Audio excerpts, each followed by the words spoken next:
आप सभी को मेरा नमस्कार। आज मैं आप लोगों के लिए द्वितीय सेमेस्टिक वार्षिक परीक्षा 2022-23 कक्षा 7वीं विषय गणित का पेपर लेकर आया हूं। तो देखिए कक्षा 7वीं में किस प्रकार के प्रश्न आए थे आप सभी देख सकते हैं। तो इसमें दिया हुआ है, पहला प्रश्न दिया हुआ है, वस्तुनिष्ठ प्रश्न है। पहला सवाल है, ऋण 8 गुणित 5 गुणित 4 का मान क्या होगा। तो जिसको हम लोग गुणा करते हैं तो इसका मान क्या आ जाता है, नंबर 160। क्योंकि यहाँ ऋणात्मक संख्या है और दो धनात्मक संख्या है, तो धनात्मक और ऋणात्मक संख्याओं का गुणा हमेशा ऋणात्मक होता है और आपस में गुणा करते हैं तो 8 पंचे 40 और 4 चौको 16, तो इस प्रकार 160 होगा। प्रश्न नंबर 2 है, समीकरण का मान 3x धन 2 बराबर 17 हल होगा।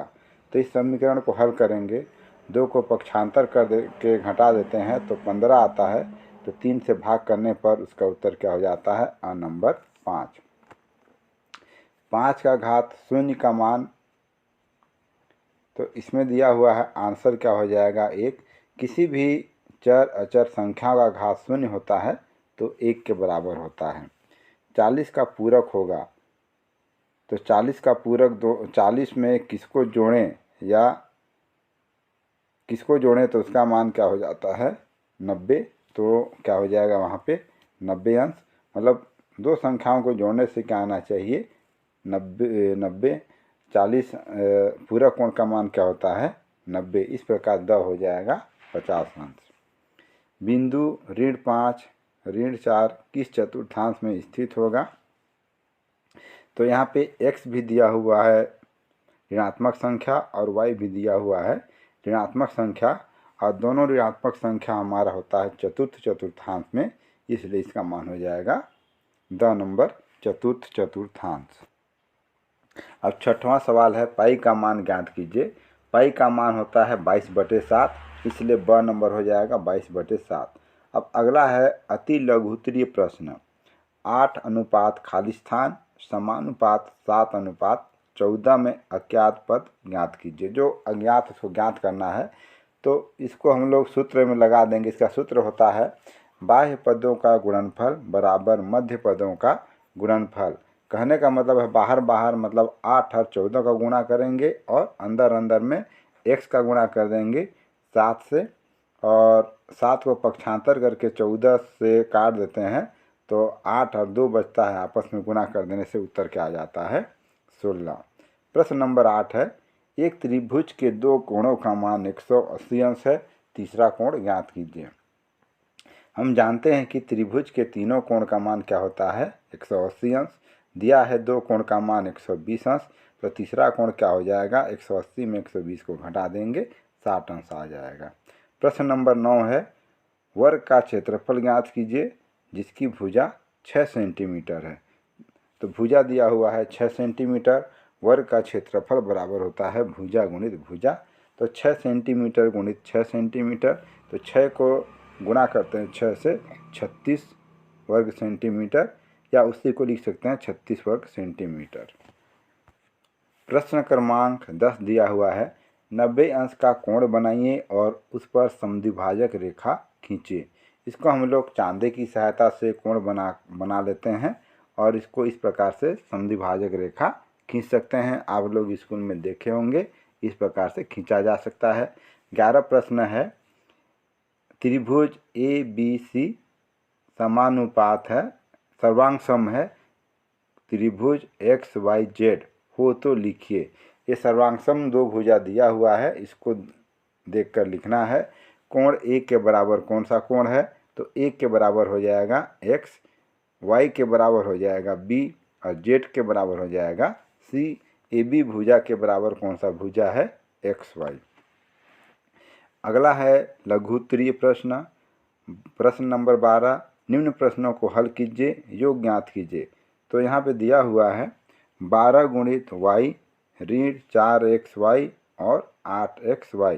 तो योग करना है तो और के जगह धन डाल देंगे तो हो जाएगा 2y ऋण 4xy धन 8xy।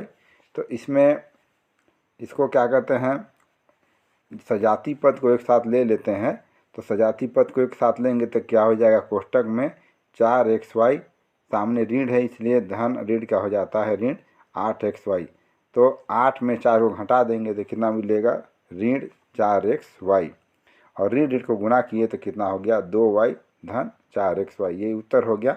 या इसको हम लोग डायरेक्ट ऐसा भी लिख सकते हैं, 2y ऋण 4xy धन 8xy। दोनों सजाती है तो 8 में 4 को घटा देंगे, कितना मिलेगा, 4। और बड़े पदों की संख्या क्या है, धनात्मक है, इसलिए हमारा उत्तर क्या हो जाएगा, धन में आ जाएगा 2 धन 4xy। इसी का अगला सवाल है, व्यंजक कोष्टक में है 7b ऋण 3c कोष्टक बंद का 4b से गुणा। तो इसमें गुणा कर दे रहे हैं। तो 7b ऋण 3c कोष्टक 4b, तो 3b का गुणा हो जाएगा 4b के साथ, तो 7b गुणित 4b, बीच में ऋण चिन्ह है इसलिए ऋण आ जाएगा। 3c का गुणा कर देंगे 4b से। तो इस प्रकार लिखा हुआ है, 7 चौको 28 b का घात 2 ऋण 3 चौको 12, यहाँ पे हो जाएगा b और c। अगला सवाल दिया हुआ है, प्रश्न 13, 0.05 बार को परिमेय संख्या के रूप में बदलिए। तो यहाँ पे माना कि x बराबर क्या हो जाएगा, 0.0 बार को हटा दिए हैं और इसको हम लोग अपने हिसाब से 4-5 बार लिख सकते हैं। तो यहाँ पे 4 बार लिख दिए हैं बार को हटा के। दोनों पक्षों में 100 का गुणा करने पर, क्योंकि ये बार संख्या को छोड़ के 0.5 2 अंक के बाद है इसलिए 100 से गुणा करेंगे। तो इसलिए हो जाएगा, समीकरण 1 को 100 से गुणा किए तो 100 गुणित x बराबर 0.0566 गुणित 100। तो आपस में गुणा किए 100 एकम 100, तो 100x ऋण 5.666 आ जाएगा, 4 बार है दशमलव के बाद। ये हमारा समीकरण 2 बन जाता है। अब हमको लेंगे पुनः समीकरण 2 के दोनों पक्षों में 10 का गुणा करने पर, क्योंकि अब हम लोग यहाँ पे बार वाली संख्या को ले रहे हैं। 6 का में एक संख्या के बाद बार है इसलिए 10 से गुणा कर रहे हैं। तो समीकरण 2 को गुणा करेंगे तो हो जाएगा 100x गुणित 10 बराबर 5.666 गुणित 10। तो इसको गुणा किए तो कितना हो गया 1000x बराबर 56.666। अब क्या करेंगे, समीकरण 3 में समीकरण 2 को घटा देंगे। तो घटा देंगे तो 1000x ऋण 100 बराबर 56.66 ऋण 5.66। तो 100 में 1000 में 100 घटाएंगे तो 900x आ जाएगा, और 56 में 5 घटाएंगे तो 51, और दशमलव के बाद की संख्या कट जाएंगी। तो हमारे पास कितना बचेगा, 900x बराबर 51।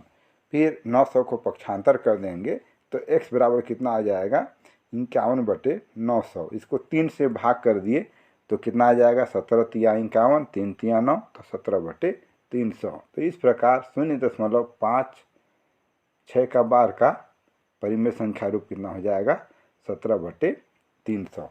सवाल नंबर 14 है, सरल कीजिए। 3x ऋण बड़ा कोष्टक 4x धन मझला कोष्टक x धन कोष्टक में 5x ऋण 3x।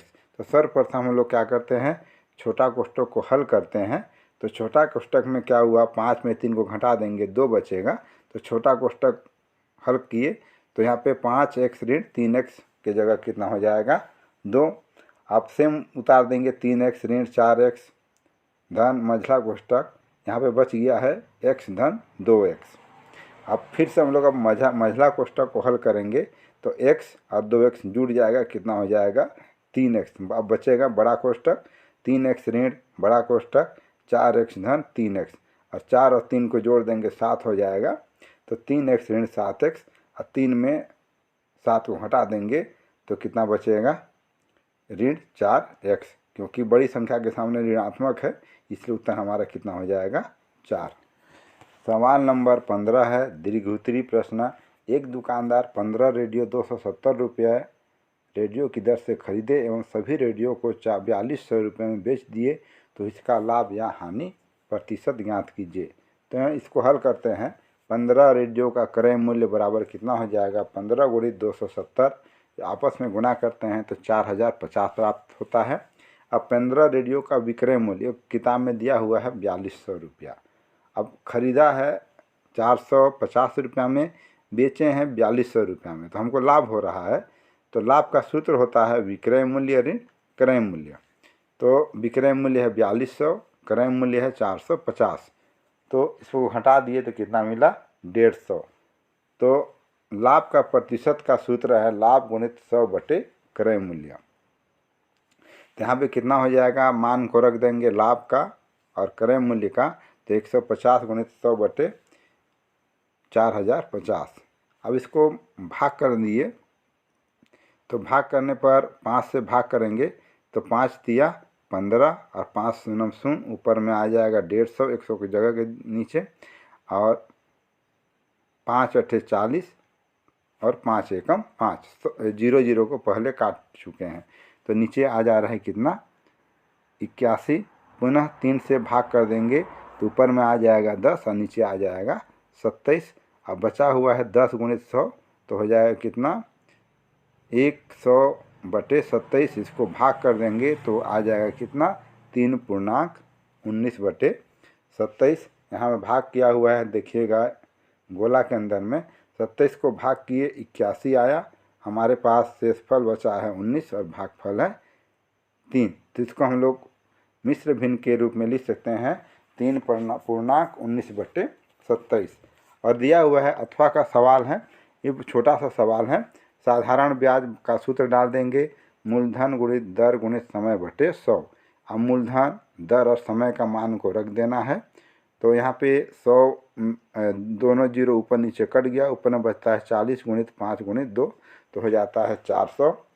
और मिश्र धन का सूत्र कितना हो जाता है, मूलधन धन ब्याज, तो मूलधन बुक में दिया हुआ है 400 रुपया, और हमारा जो साधारण ब्याज प्राप्त हुआ है 400, दोनों को जोड़ दिए तो कितना हो गया, 4400 रुपये। प्रश्न नंबर 16 है, निम्न सारणी एक विद्यालय की वार्षिक परीक्षा में छात्रों के औसत प्राप्तांकों को दर्शाया है, आंकड़ों को दंड आरेख द्वारा प्रदर्शित कीजिए। तो इसका जो है दंड आरेख आपके सामने प्रदर्शित किया गया हुआ है, आप लोग देख सकते हैं। देखिएगा विषय का नीचे की ओर है और छात्रों का औसत प्राप्तांक 55, 60, 65, 90, 70 ऊपर की ओर दिया हुआ है। इस प्रकार आप इसका ग्राफ बना दिए होंगे। और अगला हमारा सवाल है, इसी का अथवा में दिया हुआ है, निम्नांकित चतुर्भुज का चित्र बनाकर परिभाषित कीजिए। यहाँ 5 दिया हुआ है, दूसरे के अपेक्षा पहला सवाल ही सरल था, फिर भी समांतर चतुर्भुज की परिभाषा देख लीजिए। वह चतुर्भुज जिसकी सम्मुख भुजाएं परस्पर समांतर एवं बराबर हो वह समांतर चतुर्भुज कहलाती है। आयत, वह समांतर चतुर्भुज जिसका प्रत्येक कोण 90 अंश का हो आयत कहलाता है। वर्ग, वह समांतर चतुर्भुज जिसकी प्रत्येक भुजा बराबर हो तथा प्रत्येक कोण 90 अंश का हो वर्ग कहलाता है। यह एक विशेष प्रकार का चतुर्भुज है। समलंब चतुर्भुज, वह चतुर्भुज जिसकी सम्मुख भुजाओं का एक जोड़ा समांतर हो समलंब चतुर्भुज कहलाता है। समचतुर्भुज, वह समांतर चतुर्भुज जिसकी प्रत्येक भुजा बराबर हो समचतुर्भुज कहलाता है।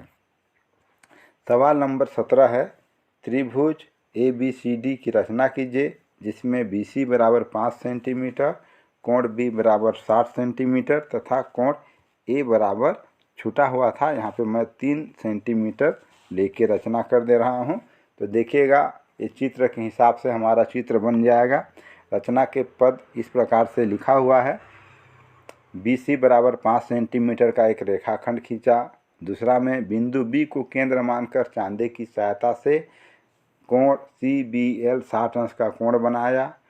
तीसरे नंबर में पुनः बिंदु B को केंद्र मानकर 3 सेंटीमीटर का चाप काटा जो L रेखा को A पर काटता है।